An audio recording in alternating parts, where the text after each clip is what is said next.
Fathi's vibe சேனலிற்கு உங்களை வரவேற்கிறேன். இன்றைக்கி நம்ம பபிள் டீ எப்படி செய்யலான்னு பார்க்கலாம் வாங்க. இதை முழுக்க முழுக்க ஹோம்மேட் ரெசிபி. கண்டிப்பாக ட்ரை பண்ணி பாருங்கள்.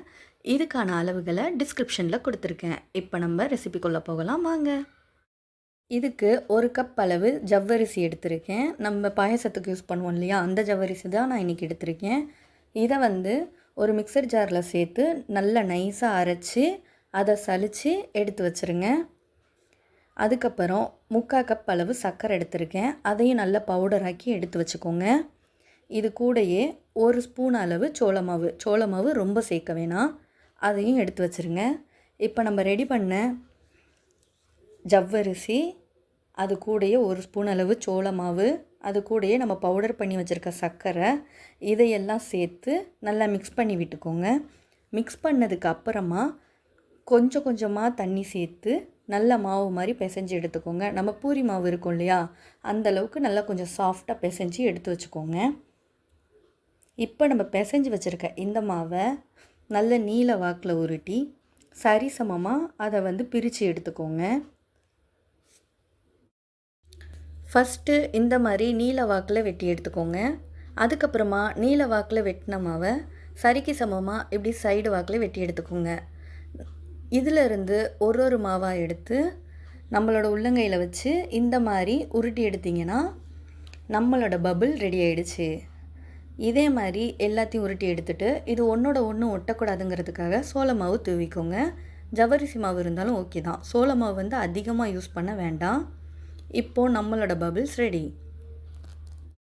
இது சாக்லேட் பபிள் டீங்கிறதால நான் இன்றைக்கி ஹாட் சாக்லேட் பவுடர் எடுத்திருக்கேன். உங்களுக்கு தேவைப்பட்டால் கோகோ பவுடர் கூட நீங்கள் யூஸ் பண்ணிக்கலாம். இப்போ அடுப்பில் ஒரு பாத்திரம் வச்சு அதில் தண்ணியை சேர்த்துக்கோங்க. தண்ணி சூடானதுக்கப்புறமா சாக்லேட் பவுடரை இதில் சேர்த்து நல்லா கிண்டி விட்டுருங்க. கட்டி பிடிக்காமல் நல்லா கிண்டி விட்டுருங்க. இப்போ இது ஒரு கொதி வந்ததுக்கப்புறமா நம்ம ரெடி பண்ணி வச்சுருக்க பபிள் உருண்டைகளை இதோட சேர்த்துருங்க. இந்த ஸ்டேஜில் அடுப்பை மீடியம் ஃப்ளேமில் வைங்க.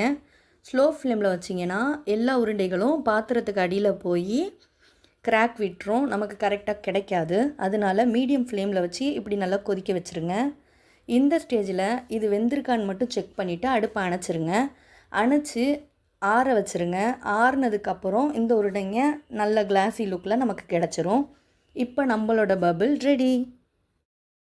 இப்போ ஒரு பாத்திரத்தில் 1/4 கப் அளவு சர்க்கரை ஊற்றி அது மூழ்கிற அளவுக்கு தண்ணி ஊற்றி சிம்மர்லேயே வச்சு கிண்டி எடுத்துக்கோங்க. இது இப்படி சர்க்கரை நல்லா கரைஞ்சதுக்கப்புறமா கலர் கொஞ்சம் சேஞ்ச் ஆனதுக்கப்புறமா அடுப்பை அணைச்சிட்டு அதில் 1 ஸ்பூன் அளவு பச்சை தண்ணியை ஊற்றி கிண்டி விட்டுருங்க. இது முழுக்க உங்களுக்கு இந்த சுகர் சிரப் ஆப்ஷனல் தான். இது வேணான்னா நீங்கள் ஸ்கிப் பண்ணிக்கலாம். இதெல்லாம் செய்கிறதுக்கு முன்னாடியே பாலை நல்லா காய்ச்சி ஆற வச்சு ஃப்ரிட்ஜில் வச்சாச்சு. இப்போ அந்த ஜில்லுன்னு இருக்க பாலை இந்த சிரப்பில் நான் போட்டு மிக்ஸ் பண்ணிக்கிறேன். உங்களுக்கு சுகர் சிரப் வேணாம் அப்படின்னா உங்களுக்கு பாலில் தேவையான அளவு சர்க்கரை மட்டுமே போட்டு ரெடி பண்ணி எடுத்துக்கோங்க. இப்போ நம்மளோட பபிள்ஸ் ரெடியாக இருக்குது. ஒரு கப்பில் நமக்கு தேவையான அளவு பபிள்ஸ் சேர்த்துக்கோங்க. நம்ம ரெடி பண்ணி வச்சுருக்க பாலும் சேர்த்துக்கோங்க. இதில் நமக்கு தேவையான அளவு சுகர் கூடவோ குறையவோ இருக்குது அப்படின்னா அதை நீங்கள் செக் பண்ணி இந்த ஸ்டேஜில் நீங்கள் சேர்த்துக்கோங்க. இப்போ நம்மளோட பபிள் டீ ரெடி. இந்த ரெசிபி உங்களுக்கு பிடிச்சிருந்தா நம்மளோட ஃபாத்தி வைப்ஸ் சேனலை லைக் பண்ணுங்கள், கமெண்ட் பண்ணுங்கள், சப்ஸ்கிரைப் பண்ணுங்கள். இந்த வீடியோவை பார்த்ததற்கு நன்றி.